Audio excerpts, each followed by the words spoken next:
Ish-ministri i jashtëm i Shqipërisë Pascal Miljo ka theksuar rëndësinë historike të kontributit të Shqipërisë për Kosovën, duke cilësuar si një nga momentet më të ndritura të diplomacisë kombëtare.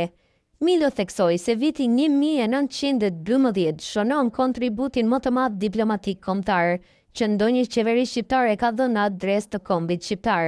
Sipas Miljos, diplomacia dhe qeveria shqiptare e asaj kohe shkrua një kapitull të ndritur në historinë moderne të Shqipërisë. Ai vuaj në dukje se padrejtësia historike e Konferencës së Londrës, e cila la Kosovën jashtë kufive të Shqipërisë, po korrigjohej më në fund.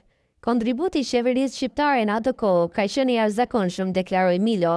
Ai theksoi se Shqipëria arriti të krijonte një partneritet të besueshëm me SBA-n dhe vendet e NATO-s, fal vendimarrjes efikase të të gjitha strukturave shtetërore shqiptare. Në atë kohë kemi qenë pjesë aktive e vendimarrjes, shtoi ndër të tjera ai. Unifikimi i faktorit shqiptar, një nga pikat kryesore të theksuara nga Pascal Miljo, ishte se çështja e Kosovës e unifikoi faktorin shqiptar.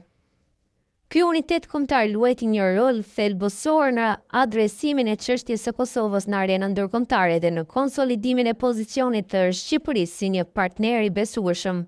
Kjo perspektivë historike e Miljos ofron një pasqyrë mbi rëndësinë e bashkimit dhe diplomacisë në momentet kritike të historisë tonë kombëtare.